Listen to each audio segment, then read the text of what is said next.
Chapter 27. Hey, no human has ever come this far to confront me.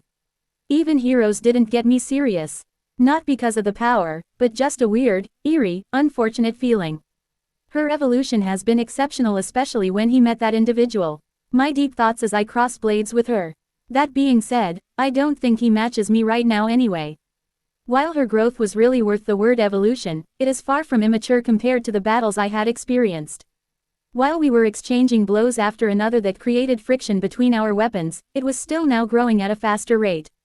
It really deserves to be noted that it is the essence of the human race. Now I could barely even observe the vigorous mask that being has assembled. Only behind that individual, this lady in front of me may be affixed by new protection of fate. Shizu's eyes glowed red for a split second as they looked me straight in the eye, but I still have no motive to lose. I think I heard an egg hatch. Hollow diamond, hollow diamond, hollow diamond. This fiend. I made sure to fully equip each of the swings with all I have physically. I am not too happy to state this unfortunate track of the battle. While it is true I am holding back from Rainier, I am currently using all of my abilities against this miscreant. My body starts overheating, in fact. Heat acceleration, envy, great sage, dragon slayer, survivor skill, you name it. I am already employing all of my abilities.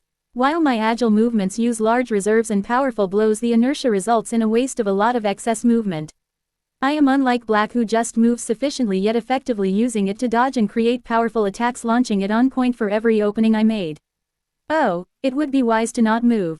While at first, I didn't get his words, it all made sense when I darted around me. I am confined in some sort of disintegration spell. While I stay silent, he is savoring the thought of trapping me into his palms. If I move a nerve, he'll fire the spell. Kufu, I finally got you. Such fast movements is expected of an egg. An egg? You won't be able to apprehend it with your sheer human knowledge. As a matter of fact, you have already obtained the necessary requirement for that evolution, and you already have abilities equal to that evolution. Yet, you are still unripened. The anger you have released while you knew I extinguished the breath of all the people here are genuine. However, insubstantial anger wouldn't awaken you as a savior. I don't know what you're suddenly blabbering about, but I don't have a pinch of an idea what are you talking about. I am a human, I will not become anything else. That's completely fine with me. You still don't know what kind of gift that individual has suffused in your body. Regardless of whether you wanted it or not, it is destined for you to become one. I don't care if I change a bit. Even humans change because of time, it is the beauty of our existence. A demon whose lifespan is unlimited wouldn't understand it. The precious limited time humans are savoring with their loved ones. Wouldn't appreciate the thought of protecting one life. Unlike a demon who fought for millennia, wouldn't understand human wisdom of protection and affection. The beauty of life and how we appreciate what we have. To that, Black has felt personally remarked. His grip may accidentally fire the disintegration spell, if not he concluded Shizu to be the human worth of observation, second only to that being.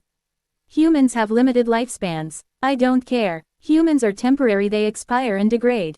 I don't care. Humans are born to die, they are born to be eaten by other species. That's why we protect children. Humans are superior to demons, unlike demons where only the strong ones have intelligence. Even average humans surpass common instincts when, for instance, a mother and a daughter trying to survive a rain of fire. Unlike the instincts of saving oneself, the mother may protect her daughter instead of herself. That's why humans are the epitome of wisdom. Even the epitome of demons such as yourself wouldn't understand. To that comment, however, Black had enough. I see, you'll see how insignificant humans you chose to protect. If only you realize how more humans are sinful to demons. Well, that is only possible if you live to that day. Clicking his fingers, the disintegration magic circles glows with brilliance. However, the circles didn't activate, it cracks in the midair and each of the magic circles falls to the ground. To that, it is the first time I saw Black make such a bewildered reaction. Seems like just finally I made something he did not calculate. I'm sorry, it is impressive how you created those magic circles in a split second. Well, it is given you can practice it in your spare time. I can do it since I've already cast it 1,000,000 times before this battle. Unfortunately, it was easily dismantled by someone the first time they had seen it. With a bitter expression on his face, he muttered that. I am glad on that praise, but it is my partner's best suit of analyzing things. And after I analyze it, it is as easy as breathing to dismantle it. Partner, is there a growth I didn't take account for? He grilled vehemently. He wasn't going to put up with his own erroneous notions. But I can't blame him since Great Sage is deeply infused in my body. Great Sage, an intelligent separate artificial intelligence imbued inside of me, made it looks like easy dismantling disintegration circles. Apparently, on her own, she can't, but when she merged all of my unique skills it became possible. Just how beautiful did she just do that? Say, are you the one who made that forged Charybdis? We heard there is an archdemon looming on Jura forest. So, even that being you said or Rimuru-san was questioning whether you are at fault at it. We are talking if whether you are an enemy, but most likely you are considering you are with the knights. Don't be stupid, why would I defy him? But based on his reaction I really can't assume he was the enemy. To think twice, he saved us, didn't he? He used those humans scheming something up and killed them on the spot by undertaking their operation. Another set of attacks was set off, but this time he is the one attacking. Focus, I gotta focus. The only aspect I am losing to Black was because of his battle proficiency. The battle was now both magic and blade battle at the same time. I have utilized, even with my perception increased 1,000 times, I could barely follow his attacks. I cannot fully rely on abilities. I gotta bring out martial arts I have mastered by training. While I am pragmatic, Black, unfortunately, was becoming more optimistic about this battle. Seems like you have now a fair idea of who I am. Can you enlighten me? When did that happen? During our attack exchanges, Black spoke that out. It's not like I have completely broken the contract, but when I met you I already have a fair idea.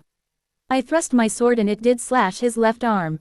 I put more power into my grip to drive my blade deeper into his arm, but of course, he won't let me do what I please. His claw also pierced my right arm. We are on eye-to-eye distance and we both have a thrust on each other. It is a battle that can drive more force wins. Struggling for a bit, the one who came victorious was finally me. With more force, I put on my blade. Black's arm once again was severed by me. But this time I can finally say it's me who severed his arm. While it doesn't mean I am not injured, we are just barely matched. My arm punctured by his claw bleeds excessively. Black still has that stiff expression on his face, but he didn't make any excuses about his arm. This time, he merely accepted the fact that at that moment I exceeded him. But while on that, Black made a satisfied declaration. Seems like you can finally match me, he. Then I have a stake. A stake? Let's hear what you have to say. If you win this battle you can do whatever you want with me. I can become your follower, you can send me errands and make me your subordinate. And if you win, kufufufu, then you would fulfill me one request. I see, he doesn't seem to have the intention of saying the request. If I win, the benefits of him serving me was great in a human's eyes. But at the same time, you cannot ignore the fact that he has one unknown request that I don't know. He made it sound so convincing that an average human wouldn't refuse. 1. What do you mean? But he only replied with another kufufufu. I don't know what he is up to, but isn't this battle supposedly a battle to the death? And, I don't see that I have room to refuse the request. But if he will declare something like that, I'm sure he is 100% of his victory, even though I just gained an edge just now. Hollow diamond, hollow diamond, hollow diamond. A joint attack of my subordinates attacked the Charybdis. Hellflower. Take this. Awoo. Vortex crash. Benimaru, Soe, Gabble, Xian, Ronga, Hakuro, and Geld put up an incredible feat targeting one of the first two authentic. Benimaru's instructions are simple and clear. Target one Charybdis at a time. There is no space for sizing up the Charybdis. We have the luxury of destroying it one at a time given because it isn't connected to each other. Unlike direwolves, the Charybdis won't interfere even if we attack the other Charybdis. This could be a training of fighting a powerful but not a sentient monster. Shizu influence Sans made the difference. While it is apparent as day how inferior Benimaru and the others are to Charybdis at this moment, Shizu blessing Sans enabled my subordinates to flatten their skills even more. Okay, now, let's take it easy. One Charybdis before the others. Benimaru and the others took up the challenge. Stomping their ground on Charybdis' massive backbone, they assaulted it. Soe initially rendered it with strings to ensure that it is rooted. Vortex Crash and Corrode, two of Geld and Gabble's trademarked convulsions, were released. Then Hakuro and Xian ran in to ensure they had delivered the most harm possible with their blades.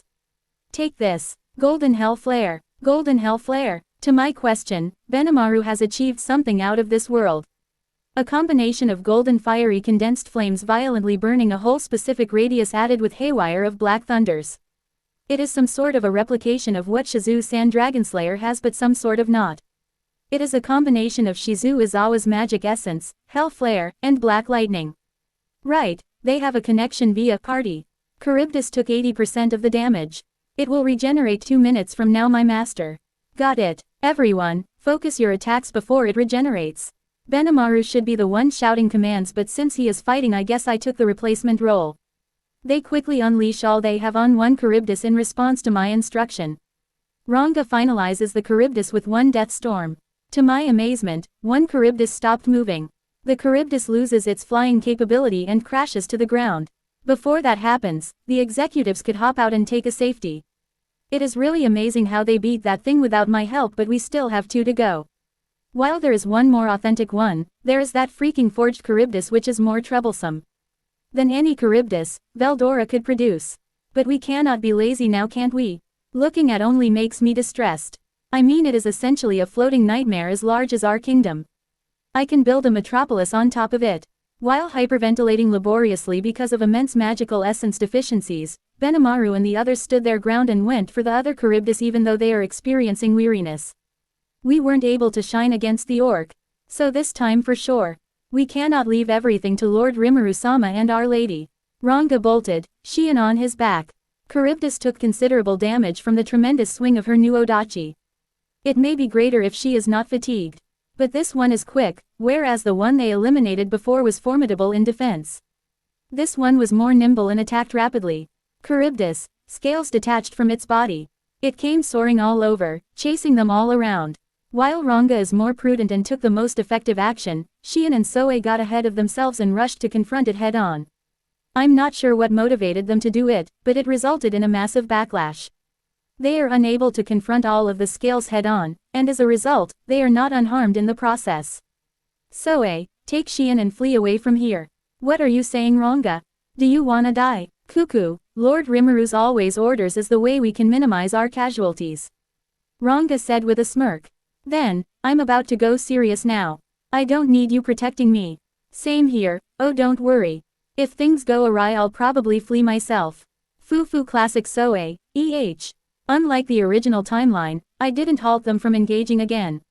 Probably because I was curious how Shizu-san's skill can make a difference. While it is true these guys are talented, it is also true that a monster can power up just because of a blessing. So they've departed with everything. They were able to defend themselves against the scales, but due to a lack of force, they were unable to annihilate that beast. Their exhaustion eventually increased to the point that they had nothing left to adequately battle those scales. By the way, the damage they caused on Charybdis was a 50% improvement. It indicates they can beat Charybdis by 1.5. These obstinate subordinates don't mind if they are killed in order to complete a task. Although I kept encouraging them not to overwork themselves. You guys really are an idiot, at times like this you can rely on me at least. Beelzebub, I transported in their fatigued conditions. I ate all of the scales that were approaching us with Beelzebub, but the Charybdis quickly recreated those scales again. I warned them not to go any further. Geld and his men led them away from the battlefield into our supply tents. Because of our supply teams, they may be poured with full potions and re-establish their magical essence. Soe's insistence on, we can still assist you, is out of character for him. No, we still have that forged Charybdis incoming. I need you to rest and your help in fighting that later on. Move with Benimaru's order. Soe nods as he looks across to Benimaru on the supply team. Soe didn't delve any more into the matter, instead just saying, I wish you victory. So, at the very least, I can take accountability for the problems I caused. This Charybdis may have been sent to particularly attack me. I dashed off to approach the enormous beast. I only have to finish what they began. Fortunately, the growth of my subordinates is sufficient to deal with an 80% damage rate. Even if I fulfill the rest of 20%, no one will suspect. I poured the appropriate amount of magical essence onto my palms.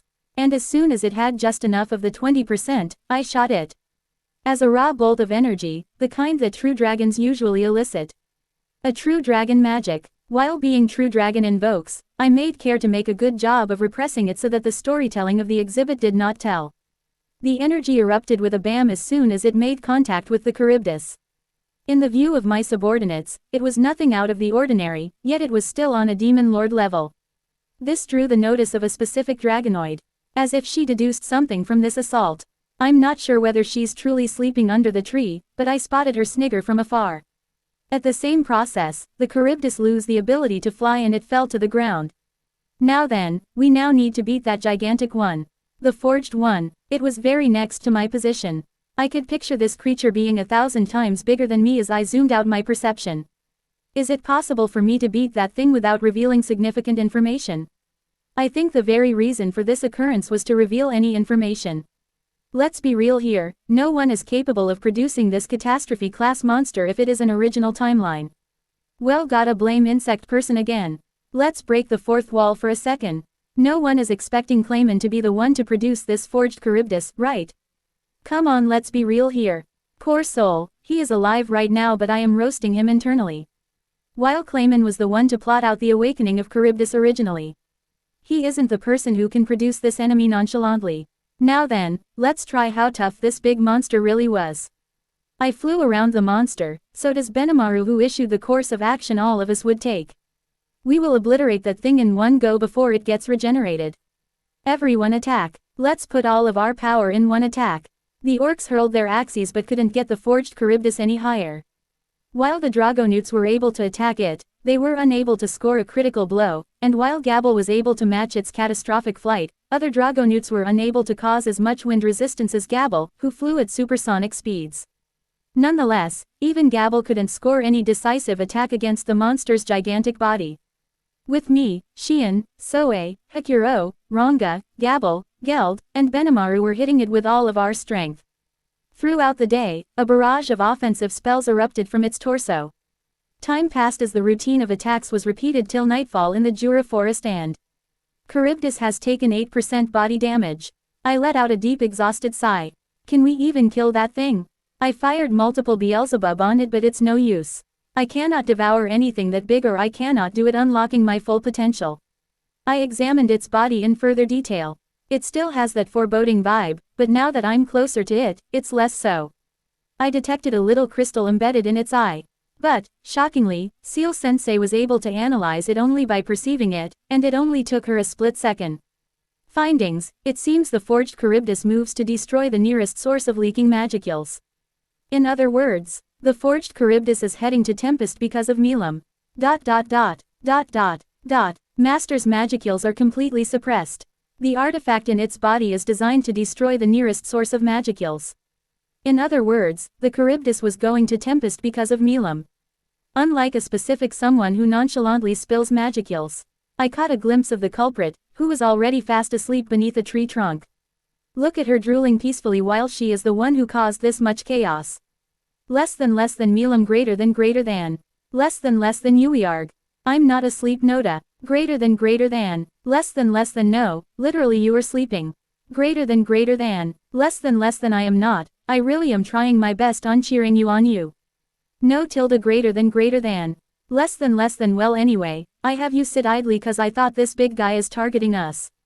But it seems you are one who this guy has a problem with.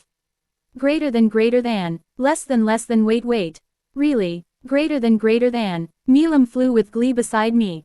I am really sorry I let you stay put. Don't worry about it, I'll get him. Milim was ready to blow that thing up. Oh, before you obliterate that thing, I would like you to hold back actually. I'll hold an investigation later on with this Charybdis so I wanted to have its part as specimens. Oh don't worry. I'll show you how much restraints I've learned recently. I let Milim handle the rest. While Milim confronts the enormous beast, all of my troops disengaged from the huge monster. Foo, this is what you call restraints. Milim created an otherworldly combustible spell between her palms, launching it like she can produce it without a care. Drago Buster. Multiple lines of energy waves converged on their intended target. Because of Milim's restraints, the Charybdis that we've been having trouble combating has vanished. The Charybdis was not totally vaporized after the explosion, but a massive creature with a material body fell on the earth. With its influence on the earth, it has wreaked havoc on the environment. Thankfully, no one is wounded as a result of our mastery of the Legion teleportation spell, and all of the men on the ground have been evacuated before the impact. Still, Milim did a good job of limiting her output. While this Charybdis is hard to fight, labeling it as a near-catastrophe class, it is no match for Milim really. If it is an original Charybdis, an original Drago Buster will suffice. Yet, if she were to fire a planet-destroying spell like Drago Nova, then even us are done for. Milim faces us with a victorious pose. Well, that concluded. The Pegasus Knights arrived late, leaving the spectacle of the extermination of that thing. They first examined the Charybdis's body, and of course, he has bargained with me about sharing these specimens, but I reject. Not only is it a rip-off offer, but I also need to ensure that this artifact isn't interdimensional in origin, as the insect person was. But then, how exactly did Sir Rimuru and the others pull off the extinction of this creature? Dwarf San asked, fully baffled. Foo. Oh, I lunged myself towards Milim. When Milim catches my slime form, I continued running my mouth. This girl is more or less a demon lord. A demon lord? Dwarf muttered with a head tilt. Ha. I see now, it's only natural to keep your secret weapon secret. Very well, I shall ask no more. The extermination of this creature is beneficial to Dworgen and even on the neighboring countries. Just send my regards to King Gazel. He bows as he commands the Pegasus Knights to go home. While I felt pity for Milim, who doesn't get any credit for it. She is jumping on the mud while whining, I am a demon lord. I exterminated the thing. Nonetheless, Dwarf just gave her a head pat and a smile. Treating her like a child, supposedly what she looks like from the outside. Milim insists for a bit, but Dwarf just gave her some sweets and Milim just accepted the bribe. Now, this turned out to be what happened on the original. Though, when we go home, more surprising things kept piling up. Kufu, this feeling, it pleases me to finally meet you. My lord, you heard that right, Shizu-san brought, well, I guess for now he is Black. Shizu-san brought him in tow with cuffs on Black's hands. It seems Shizu-san defeated the Black Primordial Demon and brought him along, thinking that he'll be a great ally. I know through and through that Diablo is a great ally. But how exactly did Shizu-san defeat this guy? I didn't detect any aggravation in Diablo's look as he was defeated. He's the one who's thrilled between the two of them, in fact. With a gloomy gaze, Shizu-san vouches for Diablo's admission into the kingdom of Tempest. Even with regeneration effects, Diablo and Shizu-san's magic stores aren't fully replenished yet, so I imagine it was a tough fight. There is more area for discussion, and the problems, consequences must still be addressed. As a result of the Charybdis fight's bounty, I suppose we might host a festivity. To be continued.